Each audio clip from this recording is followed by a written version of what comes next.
Student हम लोग 8.1 NCERT के 8.1 के क्वेश्चन नंबर 1 जिसमें दिया है कि त्रिभुज एबीसी में जिसका कोण बी समकोण है, ए बी बराबर 24 सेंटीमीटर है और बीसी बराबर 7 सेंटीमीटर है, तो निम्नलिखित का मान ज्ञात करने बोल रहा है। क्वेश्चन नंबर 1 में साइन ए और कोस ए, क्वेश्चन नंबर 2 में साइन सी और कोस सी। इस तरह के क्वेश्चन को सॉल्व करने के लिए हम लोग दो त्रिभुज को ड्रॉ कर लेंगे। एक में भी बन सकता है, लेकिन एक में होच-पोच हो जाएगा, आपको समझने में प्रॉब्लम होगी। हम आपके कॉन्सेप्ट को क्लियर करना चाह रहे हैं, साफ-साफ से आपको समझाना चाह रहे हैं, इसलिए हमने 2 पिक्चर यहाँ, 2 आकृतियाँ हमने खींच दी। तो एक ही जैसा हमने नामकरण किया, 2 समकोण त्रिभुज हमने ड्रॉ कर दिया। यहाँ पर जैसे नामकरण यहाँ ए था, एबीसी था, सिमिलर ऑर्डर में एबीसी रखा, क्योंकि ए बी बराबर हमको क्वेश्चन के अंदर भी 24 दे रखा है, बीसी बराबर 7 सेंटीमीटर दे रखा है। सिमिलरली ये ए बी बराबर 24 और बीसी बराबर 7 सेंटीमीटर हमने निकाल लिया। तो इस क्वेश्चन के अंदर हमको एसी निकालना है सबसे पहले। एसी कैसे निकालेंगे? तो एसी निकालने के लिए हम लोग पाइथागोरस प्रमेय का इस्तेमाल करेंगे। और ये पाइथागोरस प्रमेय होता क्या है कि कर्ण का जो स्क्वायर होता है वो लंब का स्क्वायर और आधार के स्क्वायर के योग के बराबर होता है। तो यहाँ पर जो है हमारा एसी स्क्वायर, तो एसी स्क्वायर निकालना है वैल्यू। तो हमको ए बी का मान कितना दिया है? ए बी का मान हम देख रहे हैं 24 सेंटीमीटर दे रखा है, तो ए बी की जगह पे हमने 24 रख दिया और स्क्वायर है तो स्क्वायर, और बीसी की जगह पे 7 है और स्क्वायर है तो स्क्वायर। 24 का स्क्वायर 576 होता है और 7 का स्क्वायर 49 होता है। तो जब हम इसको जोड़ेंगे तो ये 625 हो गया, और यहाँ से चूंकि हमने स्क्वायर को हटाया, जब स्क्वायर इधर हटाएंगे तो इधर जाके यानी बराबर के दूसरे साइड में जाकर ये इसके ऊपर रूट चढ़ जाएगा। जब हम इस 625 को तोड़ेंगे तो 25 गुना 25 में लिख सकते हैं, और इस 25 गुना 25 में से एक 25 हमारा बाहर निकल जाएगा, अर्थात 625 का जो वर्गमूल होता है वो कितना होता है जी? 25 होता है। यहाँ तक तो मेरे बच्चे समझ में सबको आ गए होंगे। अब चूंकि हमको ए भी पता हो गया, बीसी भी पता हो गया और एसी भी पता हो गया, तो अब हम क्या करेंगे? क्योंकि हमको यहाँ पर इस क्वेश्चन के अकॉर्डिंग क्वेश्चन नंबर 1 में कोण ए और न्यून कोण ए, और यहाँ भी न्यून कोण ए के सापेक्ष हमको मान साइन ए और कोस ए का मान मांगा है। इसलिए हमको कोण ए के लिए सबसे पहले आधार, लंब और कर्ण को डिफाइन करना पड़ेगा। तो इसको सबसे पहले हम लोग डिफाइन करना सीखते हैं। तो कोण ए के लिए हमने आपको बताया था कि कोण ए का सम्मुख भुजा ही हमेशा क्या होगा? लंब होगा। इसलिए यहाँ जो लंब पी होगा वो कोण ए का सम्मुख भुजा क्या होता है? बीसी है, और ये बीसी बराबर कितना? 7 सेंटीमीटर दिया है। इसी प्रकार से आधार जो होगा वो कोण ए का संलग्न भुजा होगा, और कोण ए का संलग्न भुजा जो हमारा यहाँ क्या है? ए बी है, और इस ए बी का मान 24 सेंटीमीटर है। जबकि कर्ण, ये जो बीसी कोण बी के सम्मुख जो भुजा होगा वो कर्ण होता है, और कर्ण का हम लोग यहाँ से मान निकाल के 25 सेंटीमीटर लेके आए। इसी प्रकार से हम लोग कोण सी के लिए भी हम लोग लंब, आधार और कर्ण को डिफाइन करते हैं। तो कर्ण के मामले में हमको कोई प्रॉब्लम नहीं, हमेशा समकोण की सम्मुख भुजा ही हमेशा क्या होगी? कर्ण होगी। तो कर्ण का मान यहाँ भी 25 होगा, लेकिन यहाँ जो कोण सी है, कोण सी के लिए लंब चेंज हो जाएगा। क्यों? क्योंकि हमने आपको पहले ही बार-बार कह रहे हैं कि जिस भी न्यून कोण को हम कंसीडर करेंगे उसी का ही सम्मुख भुजा हमेशा क्या होगा? लंब होगा। तो अब कोण सी का जो सम्मुख भुजा है वो ए बी है। अब इस केस में कोण सी के केस में अब जो हमारा लंब होगा वो ए बी हो जाएगा, और ये ए बी 24 सेंटीमीटर दे रखा है। उसके बाद यहाँ पर जो है हमारा आधार जो होगा वो कोण सी के सापेक्ष जो आधार होगा, कोण सी का संलग्न भुजा, और कोण सी का संलग्न भुजा बीसी है, और बीसी बराबर 7 सेंटीमीटर है। इस प्रकार से यहाँ पर जो आधार होगा वो 7 सेंटीमीटर हो जाएगा। कर्ण के बारे में हम लोग ऑलरेडी पहले से डिस्कस कर चुके हैं। या तो एच बराबर क्या है? 25 सेंटीमीटर। अब अकॉर्डिंग टू क्वेश्चन नंबर 1 कह रहा है कि साइन ए और कोस ए निकालना है। तो साइन ए बराबर क्या आता है? तो हम लोग ए के सापेक्ष ही लंब को देखेंगे और कर्ण को देखेंगे। तो कोण ए के सापेक्ष में हमारा जो, चूंकि साइन ए पी बटे एच होता है, और यहाँ कोण ए के सापेक्ष में जो पी है वो बीसी है, और बीसी बटे एसी है। तो बीसी का मान यहाँ पर 7 है, और एसी का मान 25 है। इस प्रकार से साइन ए का वैल्यू हमको 7/5 प्राप्त हुआ। इसी प्रकार से यहाँ जो कोस ए है कोस ए बी बटे एच होता है, लेकिन कोण ए के सापेक्ष देखेंगे और कोण ए के सापेक्ष में जो आधार होगा वो ए बी होगा, ए बी बटे और कर्ण तो हमेशा ए सी होगा, ए सी। और ए बी का मान हमको चूंकि यहाँ 24 दिया है, 24 हमने बिठा दिया और ए सी का मान 25 है, यहाँ से तो हम 25 यहाँ बैठा दिए। इस प्रकार से हमें कोस ए का मान 24/25 प्राप्त हुआ। इसी प्रकार से क्वेश्चन नंबर 2 की जब बात करेंगे तो कौन सी के सापेक्ष साइन सी निकालना है और कौन सी के सापेक्ष में कोस सी निकालना है। तो हम लोग कौन सी के सापेक्ष में लंब, आधार और कर्ण को डिफाइन कर चुके हैं। तो साइन सी भी क्या हो जाएगा p/h, लेकिन साइन सी के लिए जो लंब होगा वो जो भुजा होगी वो हमारा ए बी होगा और ए बी बटे ए सी, इसलिए 24/25 हमें प्राप्त हुआ। इस प्रकार से कोस सी जो होगा वो आधार बटे लंब हमेशा होता है और यहाँ पर कोस सी के रेस्पेक्ट में जो हमारा आधार होगा वो BC होगा और हमारा कर्ण होगा वो AC होगा और ये हम इस तरह से हमारे 7/25 प्राप्त हो गया। इस प्रकार से बच्चों हमें लगता है आप सभी बच्चे जो हैं इस बात को समझ चुके होंगे। तो फिर जो है हम अगले क्वेश्चन की तरफ मूव करते हैं। उम्मीद करते हैं कि आप सभी बच्चे इस क्वेश्चन को पूरी तरह से समझ चुके होंगे। तो इस क्वेश्चन को हम अब रफ करते हैं। सारे बच्चों ने लिख लिए होंगे, ठीक है।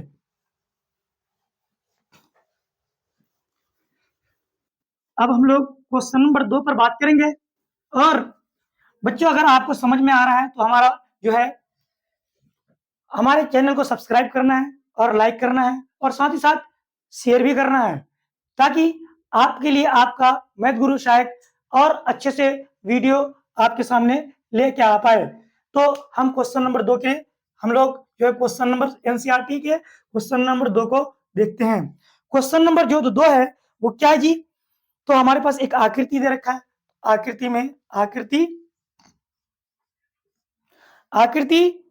8.13 में दिया है में tan p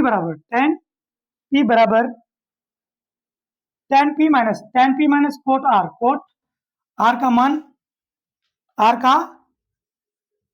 मान हमें ज्ञात करने बोलता है।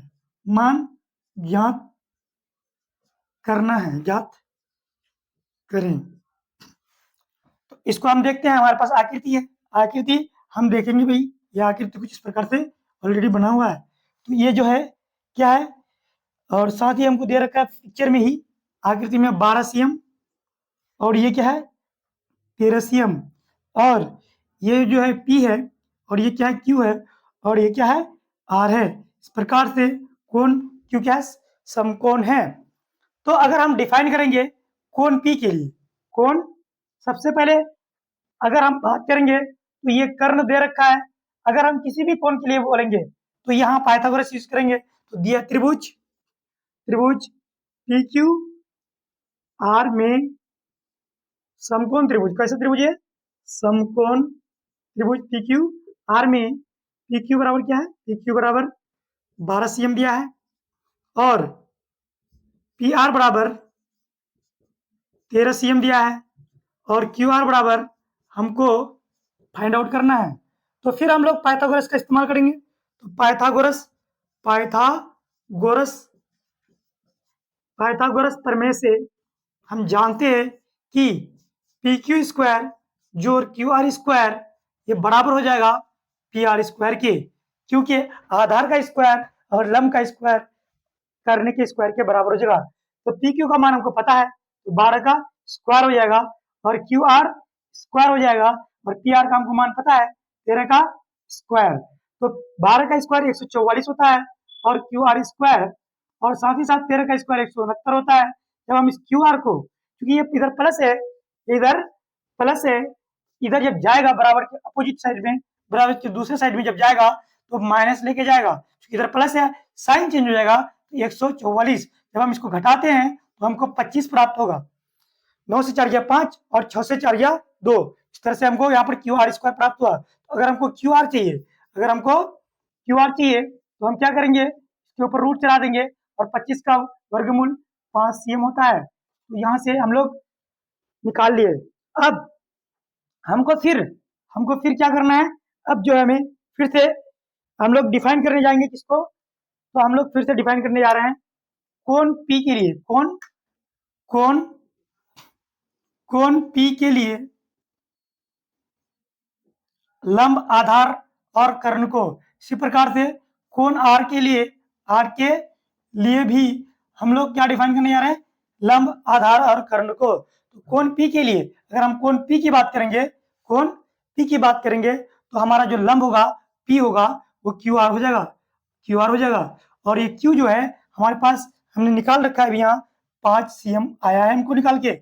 और आधार जो होगा वो B जो आधार होगा वो PQ हो जाएगा। और ये PQ का मान ऑलरेडी हमको 12 सेंटीमीटर दे रखा है। और जो H होगा वो क्या हो जाएगा, PR हो जाएगा। और ये PR का मान ऑलरेडी हमको क्वेश्चन में ही 13 cm दे रखा है। इसी प्रकार से हम कोण R के लिए लंब, कोण R के लिए लंब, आधार और कर्ण को डिफाइन करते हैं। तो जब हम कोण R की बात करेंगे, कोण R की बात करेंगे तो कोण R का जो सम्मुख भुजा है वो PQ हो जाएगा, PQ हो जाएगा। और ये PQ का मान हम देख रहे हैं कि 12 cm है। और अगर हम आधार को डिफाइन करना है कोण R के रेस्पेक्ट में तो QR होगा। और ये QR जो है वो हमारे पास अभी निकल के आया 5 cm। और H तो H में कोई तब्दीली होना ही नहीं है, तो ये क्या हो जाएगा, H हमेशा 13, H क्या हो जाएगा, PR। और इस PR का वैल्यू कितना है, 13 cm। तो बच्चों यहां तक मुझे लगता है आप सारे बच्चे समझ में आ गया होगा। अब हम लोग क्वेश्चन के अनुसार, according to question, according to ये A मैंने अकॉर्डिंग और Q मैंने क्वेश्चन, तो इसी को हिंदी में बोलते हैं प्रश्न अनुसार। और ये क्या पढ़ रहा है क्वेश्चन हमको कि tan P और कोट R का मान निकालना है, कोट R का मान हमें निकालना है। तो tan P के रेस्पेक्ट में, तो tan P देखो, तो हम लोग जानते हैं अगर tan P की बात करेंगे तो P बटे B होगा। और कोट क्या आ जाएगा, ये B क्या आ जाएगा, B बटे P हो जाएगा। लेकिन बच्चों ध्यान से देखना है यहाँ पर, इस बात को यहाँ से हम लोग यहाँ पर लेके आते हैं, ध्यान से देखेंगे कि हम लोग P के रेस्पेक्ट में P देखेंगे, कोण P के रेस्पेक्ट में लंब देखेंगे। तो कोण P के रेस्पेक्ट में लंब क्या है, QR है। और QR का मान यहाँ पर हमको क्या प्राप्त हुआ है, 5 प्राप्त हुआ है। और B का मान हमको यहाँ पर क्या प्राप्त हुआ है, तो 12 प्राप्त हुआ है। तो 5/12 माइनस होता है माइनस। उसके बाद हम लोग कोट R B बटे P होता है, B बटे P। तो B का मान हम लोग कोण R के रेस्पेक्ट में B का मान देखते हैं QR, और QR का मान कितना है, 5। और हमारा जो P है वो क्या है, 12 है। तो यहाँ भी 5/12, यहाँ भी 5/12। जब हम इसको घटाएंगे तो हमको आंसर मिलेगा 0। इस प्रकार से हम लोग क्वेश्चन नंबर 2 को बड़ी आसानी से सॉल्व कर चुके हैं। और उम्मीद करते हैं आप सभी बच्चों को ये क्वेश्चन नंबर 2 भी बड़ी अच्छे से समझ में आया होगा। और जिस बच्चे को अगर समझने में कोई प्रॉब्लम होगी, आप हमारे चैनल में नीचे जाके कमेंट कर सकते हैं। जो भी प्रॉब्लम होगा मैं आपको इस बात के लिए आपको गारंटी देता हूं कि मैं आपको जरूर जो है इसका सॉल्यूशन आपको समझाने का प्रयास करूंगा। तो आप हम लोग जो है क्वेश्चन नंबर 3 की तरफ मूव करते हैं, क्वेश्चन नंबर 3 के तरफ मूव करते हैं। तो एनसीईआरटी के क्वेश्चन नंबर 3 की तरफ मूव करते हैं। और इस प्रकार से हम लोग समझते चले जाएंगे बच्चों कि अगर क्लास आपको समझ में आ रहा है तो आप जो है क्लास को लाइक करना ना भूलें, शेयर करना ना भूलें, सब्सक्राइब करना ना भूलें, ताकि जो है आपका ये मैथ गुरु आपके लिए बेहतर से बेहतर जो है वीडियो सामने लेके आ पाए, बेहतर से बेहतर कॉन्सेप्ट आपके पास सामने प्रस्तुत कर पाए। तो क्वेश्चन नंबर 3 की तरफ मूव करेंगे। क्वेश्चन नंबर 3 में हमको दे रखा है, क्वेश्चन नंबर 3 में हमको जो दे रखा है, यदि साइन ए बराबर 3/4 हो तो cos A और tan A का मान प्रकलित किए। तो cos A और tan A का मान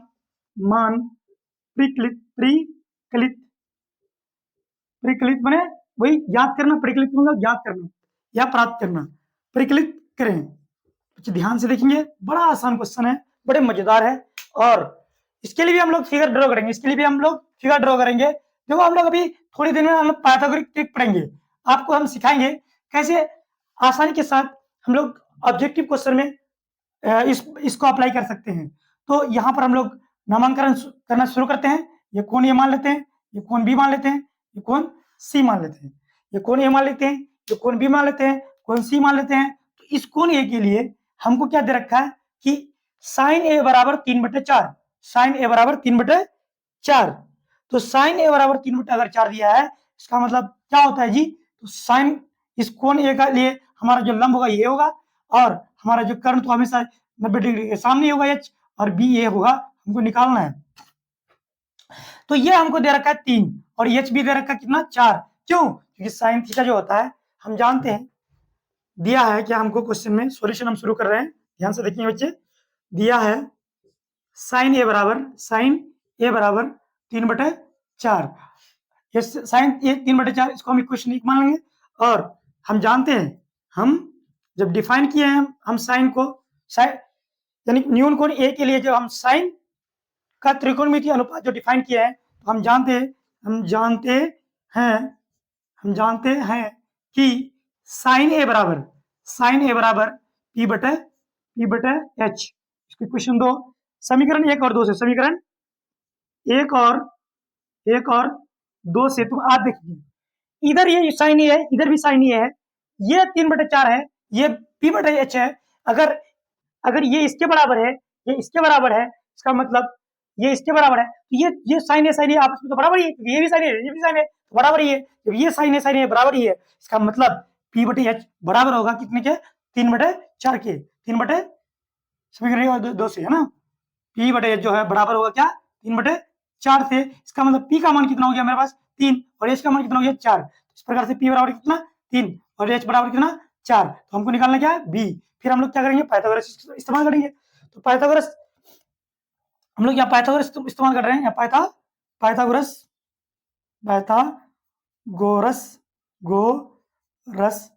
प्रमेय से क्या जानते हैं, पाइथागोरस प्रमेय से कि P स्क्वायर जोड़ B स्क्वायर बराबर H स्क्वायर। क्या हम यहाँ पे डायरेक्ट कर सकते हैं, क्या B स्क्वायर हम इसको इधर लेके जा सकते हैं ना, बराबर के उस पर, तो माइनस होके जाएगा, बिल्कुल जाएगा। तो अब भी मान रख दो, 4 का स्क्वायर कितना हो, 4 का स्क्वायर, ये कितना 3 का स्क्वायर, 4 का स्क्वायर 16, 3 का स्क्वायर 9, और हमको यहाँ पर क्या 7 बचेगा, और ये B स्क्वायर ही रहेगा, B स्क्वायर। यहाँ जब हम B का स्क्वायर हटाएंगे, इधर के रूट चल जाएगा। इस तरह से हमको B का मान कितना हो गया जी, हमको 7 प्राप्त हो गया, B का मान √7 प्राप्त हो गया। अब हमको क्वेश्चन के अकॉर्डिंग टू क्वेश्चन क्या कह रहा है कि हमको कोस ए का मान प्राप्त करने बोल रहा है। तो कोस ए देखिए, तो भाई तो कोस ए क्या होता है, B/H, कोस ए B/H। ये सारा दोस्तों इस प्रकार से देखेंगे अकॉर्डिंग टू क्वेश्चन, कोस ए बराबर B/H, और ये जो हमारा कोण ए के ही सापेक्ष में ये B है और H है। तो B का मान हमको यहाँ से हम लोग ऑलरेडी जानते हैं, यहाँ से निकाले B का मान √7, और H का मान हमको पता है कितना, H का मान हमको पता है 4, तो भी √7/4 कोस ए का मान हो गया। और tan A बराबर P/B, यानी लंब बटे आधार होता है, और लंब का मान हमारा P यहाँ 3 दे रखा है, P की जगह पे 3 दे दिए, और B की जगह पर √7 निकाले, √7 दिए। इस प्रकार से tan A 3/√7 हो गया, और cos A √7/4 हो गया। इस तरह से इस क्वेश्चन का जो हमारा आंसर हमें आसानी के साथ मिल गया। बच्चे अगर आपको समझ में आया है तो हमारे इस चैनल को सब्सक्राइब करें, आप अपने दोस्तों को शेयर करें, और हमारे इस वीडियो को लाइक करें। थैंक यू, धन्यवाद।